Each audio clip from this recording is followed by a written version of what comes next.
Can't believe that Jessica's going to get married tomorrow. I know it. Time has just flown by, and here we are. We've got tomorrow. She'll be on her honeymoon by tomorrow night. About this time, she'll be on her honeymoon, and we won't see her for a few weeks. But you know what? I'm so thrilled for her. You remember, it was just a short time ago that you and you were 17, I was 19, and we committed our lives till death do us part. And I'm so thankful for you. In the past 30 years of my life, being married to you. I can't wait for the next 30 years. I know.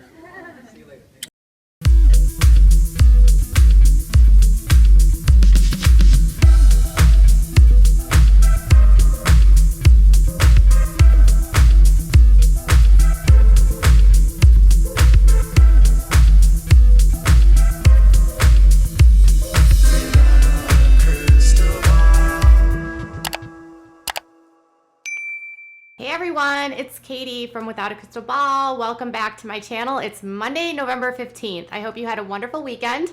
I was busy doing a whole lot of nothing, and I hope you did too.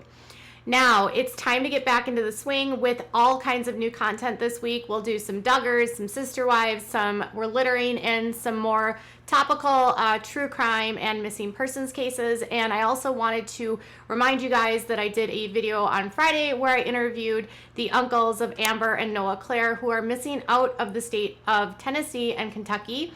And I have some updates coming up for that today later. Make sure you also check my Facebook and Instagrams for all the latest on that developing story.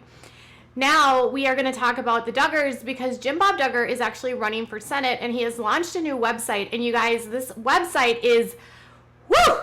Bob has not said a dang word since Josh got arrested in terms of like frustrations or really just anything. He hasn't really acknowledged the fact that there was children involved in this. He's basically just said like they love Anna and Josh and they want the truth to be revealed, and they believe that truth is that someone set Josh up. Okay, so Josh was allegedly set up, but we told you on Friday that his likely cellmate in county jail might be testifying against him or is testifying against him at trial, which is coming up at the end of this month. Pre-trial hearing is on Thursday of this week. Bob Duggar launched a new website, jimbobduggar.com, and the Facebook page which corresponds to it, and it's run by Laura DeMays, so she's still on the payroll, allegedly.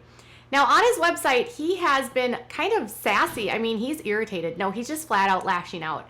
He is lashing out at liberals, the media, the non-super conservative people, anyone that he believes is targeting his family. Now, the irony in all of this is he's also soliciting donations. Yes, he is asking people to donate to him in excess of up to $1,000, $2,900 or more to help support his contributions and his run for office. So in his website, he actually doesn't have a lot about his positions. So on his previous runs, he was very outspoken about how he felt about, people that do crimes like Josh, or he also had some opinions about education or those different topics. Well, Bob is actually spending most of his time dealing with cancel culture. Yes, he's mad, and he has always got something to say about it, but he hasn't said anything, and now I think he's using his run for office to take aim at the people that he feels are targeting his family. So he says that he is going to run for office because they need people to help the little guy.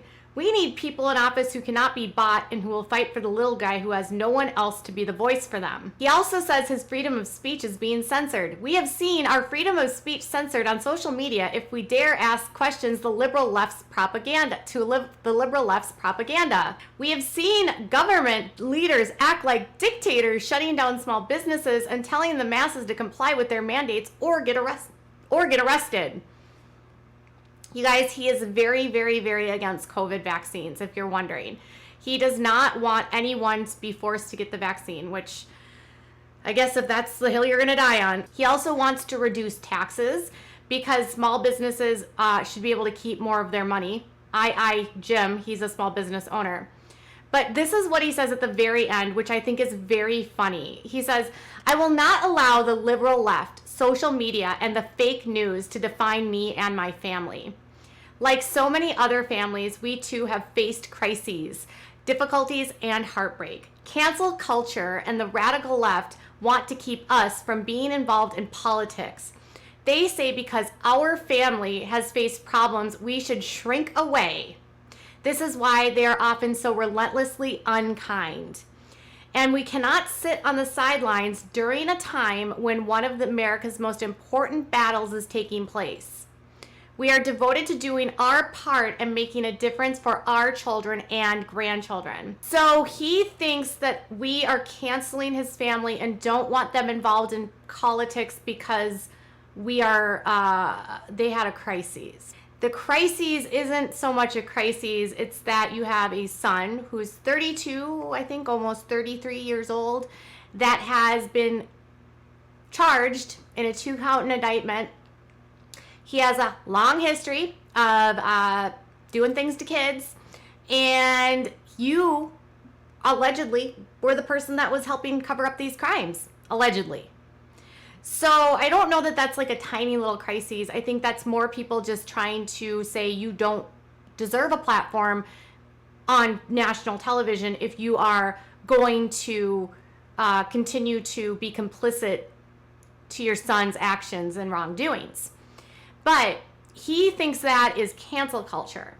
Now, I will remind you that people have lost jobs for far less than what the Duggars lost. And it took TLC years to finally act on public outcries about what was happening. Mind you, they could still get a job any other place they want to get a job. I'm sure there's someone out there that would probably pay for them. I don't doubt it. He also says, I have been tried and tested in the public spotlight and never changed. You will always know where I stand, and I stand firm for you, even if it means standing alone.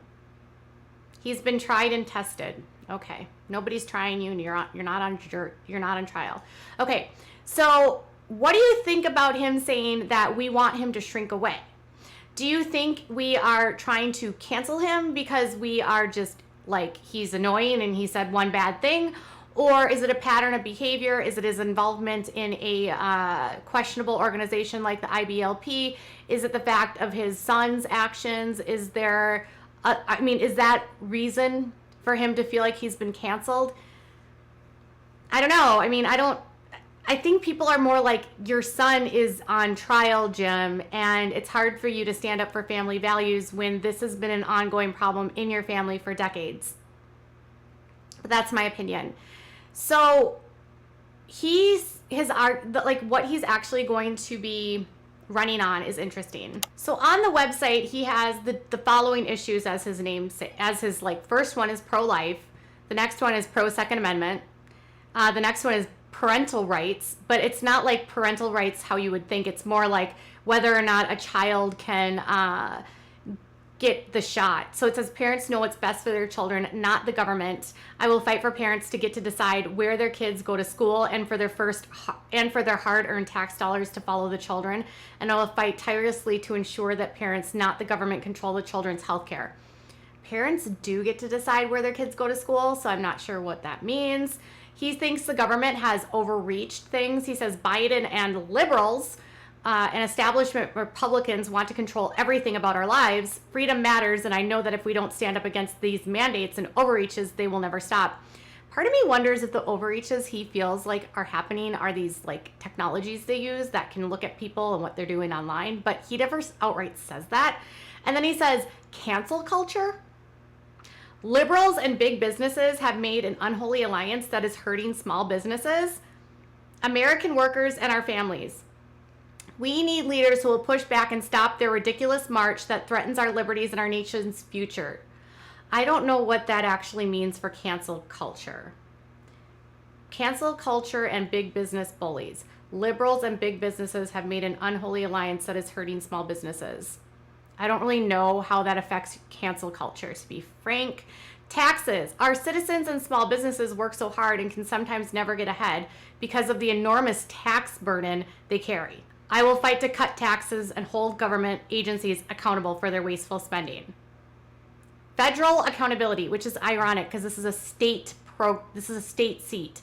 It's not about federal accountability. He has nothing to do with the feds. This is a state position, okay?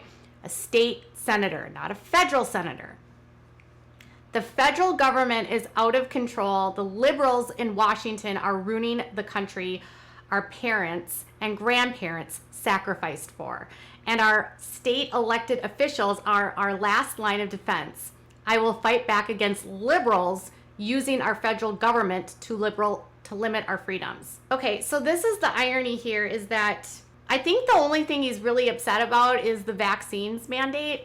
But then I also feel like the overreach he's talking about is this whole idea that you can use a server like torrential downpour to monitor what people are doing. They have been fighting in court about torrential downpour and how they believe that it's unconstitutional, and they also feel like what's happened to Josh on a multitude of levels has been unconstitutional. And I feel like he is deflecting his anger at the government about the unconstitutionality of what he believes is happening to his son onto the COVID mandates. To be frank, there's currently no mandates in terms of like people, the government hasn't mandated that you have to get vaccinated. Some private employers have made that decision, and that's their right that they have their workers vaccinated. But this is someone who is so mad about a vaccine, like overwhelmingly so, to the point that I think he just thinks that that's the hot topic that's going to get him into this office. Whereas he speaks nothing about the limited healthcare options that his party has done to women. I think it's fair to say that it just depends on what aisle you sit on, where who's limiting whose freedom of what, right? And I think it's ironic that he has this whole thing about cancel culture, but there's really like no proof in any of his statements. Overwhelmingly, when I look at his positions, I hear a whole lot of words and not a lot of like what he's going to do. No direction on how he plans to make these changes. No examples of what he might do to help cancel culture. Is that even a political issue? I mean, I know that the right-wing conspiracy theorists have been sort of removed off of the platforms for spreading conspiracy theories, which is the right of the platforms. But cancel culture is not like a political, I don't even know. Cancel culture, the reason he's so mad at cancel culture is because his family has been canceled. But I don't think it's canceling when you're being held accountable. There's a difference between canceling someone unnecessarily and then actually having someone be held accountable for their actions. And in the case of the Duggars, it's my belief that what is happening right now is this multitude of people finally weighing in and realizing that what the Duggars have been involved in for decades is actually really problematic. And they promote a very problematic belief system that most people want nothing to be a part of. And they believe that this problematic belief system has helped to craft their son into who he is. And then their quest for fame and money and fortune has been overridden. They're helping their daughters. So Jim Bob's lashing out and deflecting, in my opinion. It's our fault that we're responding to his actions and he's the victim.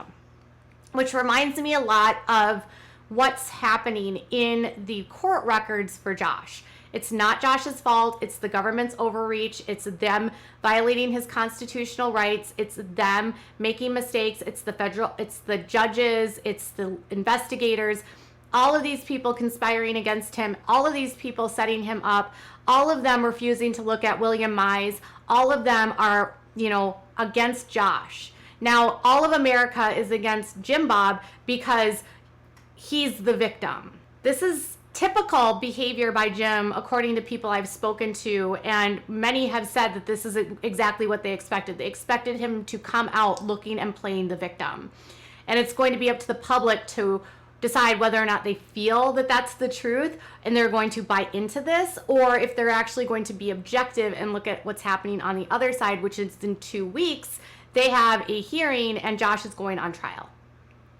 So Jim is mad at you for canceling him, and he's calling you a bully for not wanting his family on TV and saying that they should shrink away.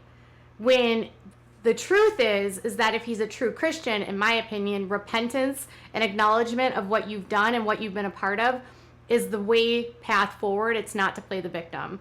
You have to take actual accountability and not constantly say you're being persecuted. But that's just me. So what are your thoughts about this? Tell me in the comments below. Bye, guys.